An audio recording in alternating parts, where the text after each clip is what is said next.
sana, Senator. Thank you for talking to us this evening. Nimekuona hapa, you've been here all day. What time did you come here? Okay, I arrived here around midday. Yeah. All right. And what would you make of what has happened? What information do you have? What would you tell Kenyans, of course, that have been following this breaking news throughout the day? Okay, at the moment I don't want to speculate on anything, but indeed it's true. I've been inside the building, and the situation inside there is very pathetic. There are dead bodies all over the building, but I don't have the capacity to give any statement on behalf of the police or on behalf of the government. We were in a long meeting with all the security chiefs, the minister, the inspector general. I think they are going to issue a statement shortly. But I would like also to take this opportunity, because I've personally witnessed there are dead bodies inside the building. There are those we've already removed and taken the body to various mortuaries within the city. But I take this opportunity to convey my condolences to all the families which lost their loved ones. And as the senator for this county, I think we must take security measures. I wish to plead with all Nairobians, let us remain calm. Let us wait for the police to do their job. Let us avoid all these places which have been condoned by the police. Let us avoid all the big malls around the city until we get the final report. But already we have heard the Al-Shabaab have already claimed responsibility for this attack. So we just pray God is going to help all the Nairobians at the moment. All right, so we've had reports that the agencies have come together, the security agencies in the country, and we have a control center here. And the big question is, who exactly is in charge? Who's running this operation from the security side? Okay, I've seen so many security agents around. We have the head of spy, Mr. Gishangi, is around. The inspector general is around. The director of CID is around. The minister Interior Affairs is around. So I think they're doing a good job. I must say the police are doing a good job. They've condoned the area. So let us wait for the results. Already we've gunned down over 3 suspects, and there are 3 who are cornered there somewhere. Let's hope for best results from the good work which the police are doing. Okay, so a confirmation there, 3 suspects have been gunned down inside and 3 have been cornered. When you say cornered, what do you mean? They're in maybe in a room, they're somewhere, and the police are still pursuing them.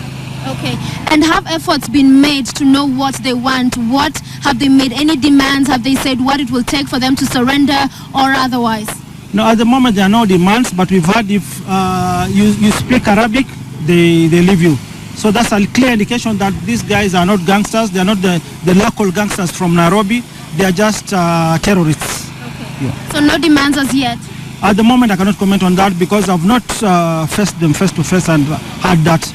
Maybe the police are the right guys to comment on that. All right. And with what has been happening, we are still seeing very many family members here. And one of their major concerns is that there is no information coming from the government, from the security agencies, to at least inform them what's going on. Of course, it's a very fluid situation. It's difficult. But perhaps is there a place people who are concerned for their loved ones, if you would know of that information, where they could call, where they could find out some of this information that is critical to them? I think at the moment we're working on that. That's why all the security chiefs are here. I have seen the head of Red Cross, Mr. Golade, is here. And we are issuing a statement shortly in the next maybe 30 minutes. Okay. And I think the minister is the right person, or the government spokesman is the right person to comment on that. All right. And more, before I let you go, Mr. Senator, there's been speculation of whether we've been receiving support from other security agencies, from other countries. Of course, we have our KDF leading this operation, but would you know if there are other countries that have offered support in this operation? Yeah, I've seen, I think, Mossad. I've seen, locally or international forces. I've just seen the Israel's Mossads who are around here. Israel? Yeah. FBI, American? FBI, American, no, I've not seen any. Okay. Yeah. Thank you. Now, when you were interviewing me. All right. Thank you very much, Mr. Senator, for talking to us here on KTN, talking to Michael Sonko. Forcefully entered the Westgate Mall in Nairobi's Parkland area and unleashed senseless violence upon customers and workers. They have killed at least 39 innocent people and injured more than 150 others. With the entire nation, I stand with the families of those who have lost their lives and extend every Kenyan's deepest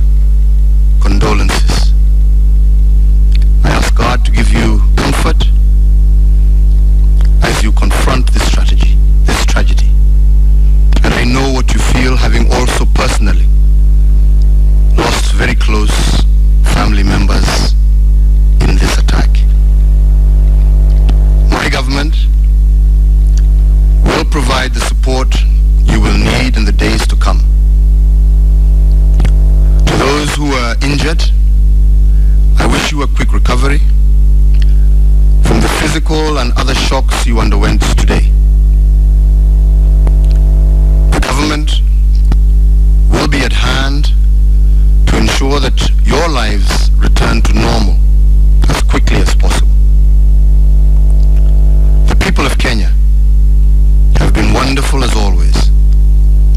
With your support, we safely evacuated hundreds of people from the mall. I salute your conscientiousness and selfless acts of solidarity in response to the terrorist attack. Your courage and sympathy saved many lives and reassured countless people. I commend those who volunteered by giving first aid, transporting the injured to hospital, donating blood, locating and contacting loved ones, and making it easy for rescue, medical, and security personnel to do their work. I appreciate those who have used the media to rally help of all kinds, condole with, and comfort the affected, and thank all those responsible citizens who have desisted from spreading panic and despondency. Please continue helping and continue praying. The despicable perpetrators of this cowardly act hoped to intimidate, divide, and cause despondency amongst Kenyans. They would like us to retreat into a closed, fearful, and fractured society where trust, unity, and enterprise are difficult to muster. An open and united country is a threat to evildoers everywhere. With our values of solidarity and love for our homeland, we fought proudly and bravely to secure the freedom to lead our lives as we choose. Our choice is codified in our Constitution. We have overcome terrorist attacks before. In fact, we have fought courageously and defeated them within and outside our borders. We will defeat them again. Terrorism, in and of itself, is the philosophy of cowards. The way we lead our lives in freedom, openness, unity, and consideration for each other represents our victory over those who wish us ill. We are as brave and invincible as the lions on our coat of arms. My government stands ready to defend the nation from internal as well as external aggression. I urge all Kenyans to stand together and see this dark moment through. Donate blood, provide information to the authorities, comfort and reassure the affected families. Let us shame the devil by his works, by demonstrating our timeless values of love, compassion, and solidarity. Our security forces are conducting a multi-agency response to this attack as we speak, and are in the process of neutralizing the attackers and securing the mall. It is a very delicate operation, as our top priority remains to safeguard the lives of innocent people held up in this unfortunate incident. But let me make it clear that we shall hunt down the perpetrators wherever they run to. We shall get them, and we shall punish them for this heinous crime. I have directed security agencies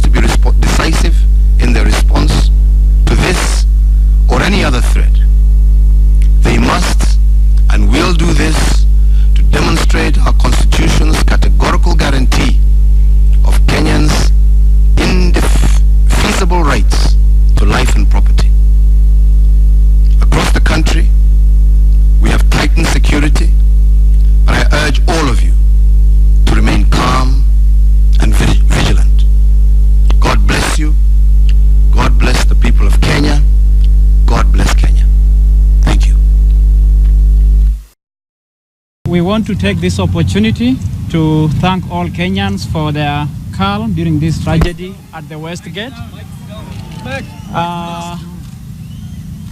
As His Excellency the President said last night, the people of Kenya are a wonderful people.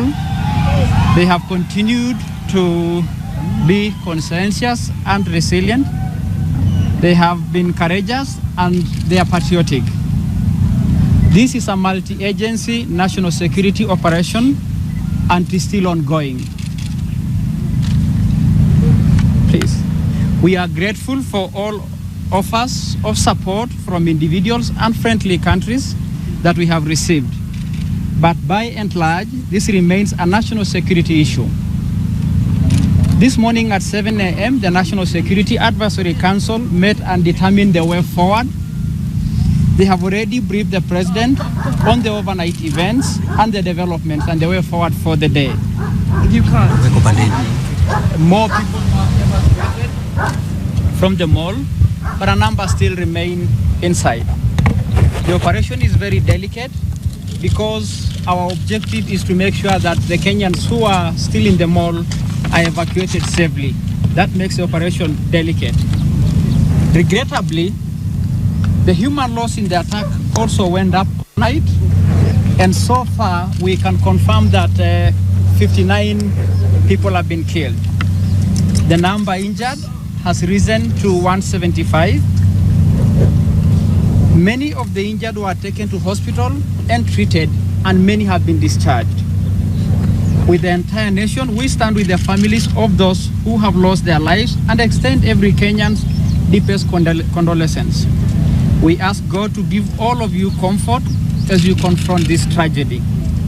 As pledged by the President last night, the government will provide support you will need in the days to come. To those who have been injured, we wish you a quick recovery from the physical and traumatic experience you underwent. Kenya stands by you. God bless Kenya. God bless you all. Excuse me, sir. What can you tell us about foreign nationals who have been killed or injured in this? We have the statistics of the number of people who were killed in the process, and we have a list that we can make available. But we are not in a position to individually say how many from this country, how many are from Kenya, but a number of Kenyans and even non-Kenyans who unfortunately are killed in this tragedy. It is indeed a delicate situation, we know, but what Kenyans are asking, how far are we in terms of getting down to arresting this? As we say, our priority remains that we save as much lives as possible, and that is what makes this operation very, very delicate. However, we have established and confirmed the locations of the criminals, but will not give you the details for the purposes of security operation. We are determined and want to assure the families of those who are still in the building that the government will go out of its way to make sure that we don't lose innocent life. It is a delicate balance, but the security agencies are making sure that that balance is achieved, while at the same time trying to get hold of the culprits who are still in the building. So what can you say about people talk about female attackers, one or more being among the group of attackers? What can you tell us about that? The attackers, we are yet to establish their details, but again, we do not want to disclose at this juncture who the attackers are, and we are working on that identity. I think we want to assure Kenyans that our various security agencies are on top of the matter and are making sure that the matter is brought to a logical conclusion safely with the delicacy it deserves. So do you have any prior intelligence? I wouldn't want to go into that for now, but members of the press, we want you also to be sensitive of your reporting. One of the headlines today in the newspapers have brought a lot of pain to the Kenyans who have expressed their concern that the nation is made a very terrible picture about a victim of the event, and the pain subjected to the family and the nation at large is completely unacceptable. And therefore, as you do your reporting, please be sensitive to the victims, to their family, and to your country. At the Oshawa station, about 200 people have been listed as missing. What number are we looking at as an estimate, the number caught up in we have given the numbers that so far we have lost 59 lives and 175 people were taken to hospital. A number of them have been treated and discharged. And therefore, that is the position as of now. But how many people sir, can you tell us about the impact that we believe there are still, we believe that there are still some people in the building.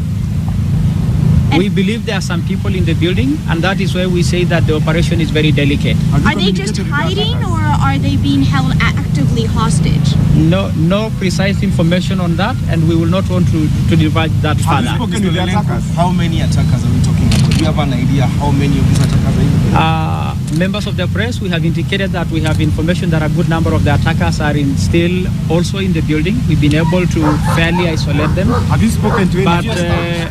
But we are saying that the attackers range between 10 and 15 people. Have you established communication?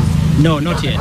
Not yet. I think for now, I will. Cabinet Secretary, we have tried to ensure the ethics and morality of not compromising the security situation, but we've also witnessed hostages walking without shoes with no one to receive them. Is the government going to set up a center for rehabilitation and at least therapy for those who are coming through? No, the government and the security forces have very delicately handled the situations of the hostages. And I want to confirm that we have rescued a lot of people. Over 1,000 people were rescued out of that building. And we have handled them with the best possible way to do under the circumstances. The situation is very, very fragile. The zone remains a security zone, and we want to urge Kenyan to keep over the building. And as such, we are doing everything reasonably possible to make sure that the hostages who are still in the building come out safely. And I think for those who have gotten out of the building, the security agencies have done a good job, including the Red Cross and the support services that have come across to make sure that the people who are getting out of the building get treated as humanly as possible under the prevailing circumstances. Okay.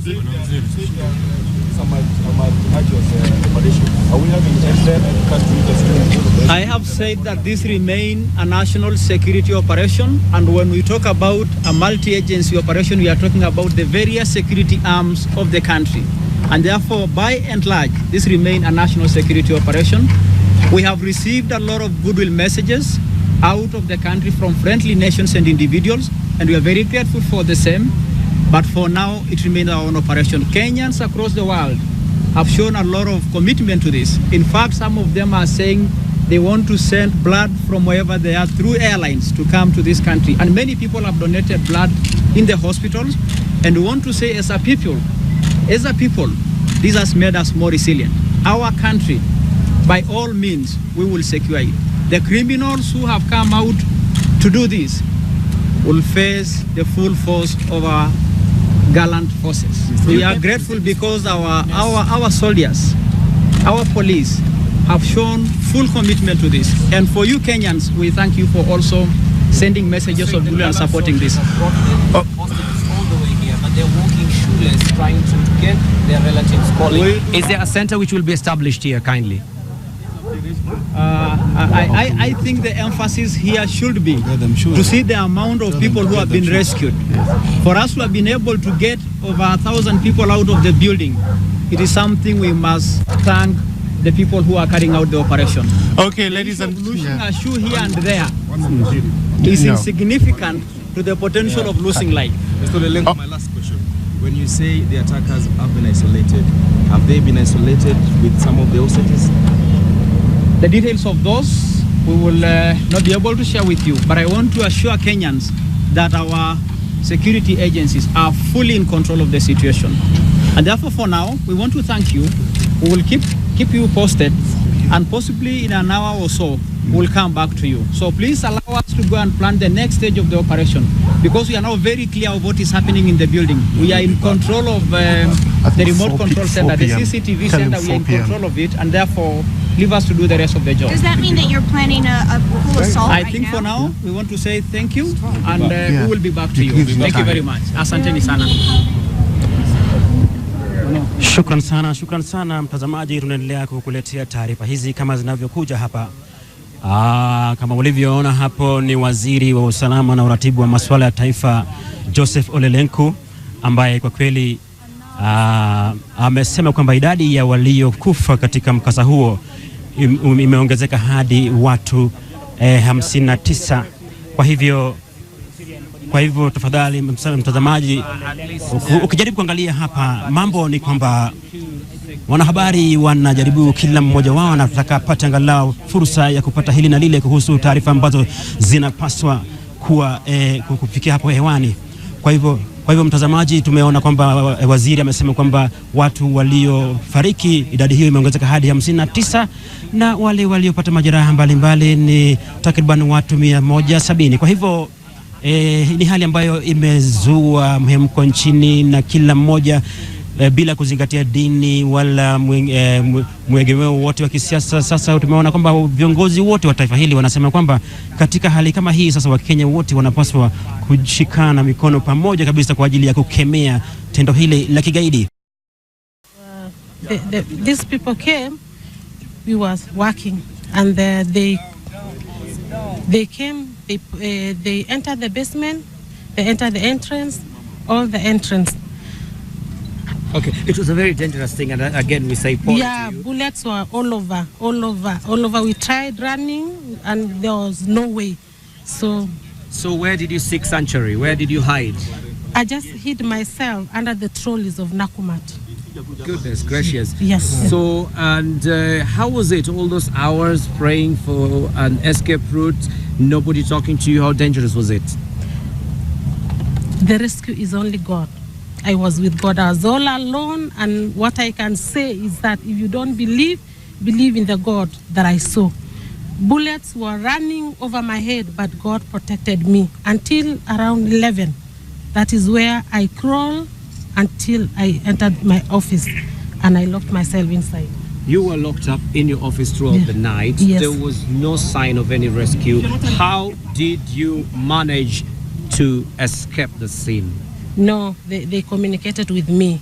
The Mr. Mayo communicated with me, and he assured me that they were going to rescue me. So I was rest assured that all was well. Kenyans are very happy to see you. Yeah. They're very relieved. Who rescued you finally? I said they rescued me. They rescued me. The police officers rescued me. What time? This morning, last night? This morning, right now. Okay, I can see police officers are really, really keen. What's your message to your family finally? God is able. If you don't believe in God, believe in my God. Okay. And maybe how... Now, agonized families continue to search for their missing relatives 3 days after the Westgate Mall attack. And as Sharon Momanyi reports, the Kenya Red Cross Society has established a list for missing and dead persons to ease identification of the victims of the attack. It is the third day since the start of what can be termed to be arguably the most cold-blooded form of terror on Kenyan soil. And even as tension soars, the fear in those who have yet to trace their loved ones gets very real. Tumekuja kuangalia kijana wa nyumbani, a neighbor and a friend to our son, ambaye anafanya Westgate uko Nakumat, na on Saturday tukiwa kwa harusi mahali nyumbani huko tukaambiwa he is one of the victims. The Oshwell Center in Westlands was set up by Red Cross Kenya as the main tracing center, with lists put up of both missing persons and those recorded as admitted in the various hospitals. It gets worse for those who have confirmed the death of their loved ones. Their grief only to be imagined. The various hospitals which were treating those injured from the attacks put up the names of those admitted as well as those lying in the morgues, also for identification purposes. We're at the Nairobi City Mortuary, where friends and families of those afflicted are streaming in, some trying to find whether their missing kin are among those who lost their lives during the Westgate attacks, others here to collect their bodies. Their pain and agony very clear. The family here lost their loved one, who was a husband and father of two. They narrate how they painfully learned of his demise. and the painful search in the morgue that followed. Saturday hiyo wakati alingojewa nyumbani hakuweza kurudi, na ndio hapo tukaanza kumtafuta usiku yote, na mpaka sasa jana kitu kama saa 10 ndio tulimpata hapa City Mortuary. Tumeenda katika karibu na hospitali yote na mortuaries, sasa mpaka tukaenda hapa. Then I was informed that 2 or 3 of our colleagues were inside the mall, and something may have happened. They could not be able to know. So I decided to call David. He's the one I knew who could pick the phone earlier than the rest because he's the driver. So when I called, the phone was still ringing. And after some time, a lady picked the phone. When I asked where David was, or he knows who the owner of the phone was, she told me that I found this phone, but if you want the owner of the phone, you can come to the police station. The government has tried to ease the process of identification of those kept here. Here we received about 38 bodies so far, which actually what usually happen when you miss your relative, you'll go to hospital, isn't it? Yeah, you go all over, then maybe you come to the mortuary to find out whether the person is here. So some of them came here and found their relatives here. They identified positively. Then also we have to know that they are really the relatives. After which we open up a police file, then we do a postmortem on them. After the postmortem, now the families are free to take the bodies to the mortuary of their choice. The Nairobi Governor Evans Kidero visited the facility later in the morning and broke down from the sight of the many that lay dead inside the morgue. Meanwhile, the identification process continues across other hospitals. Sharon Momanyi, KTN.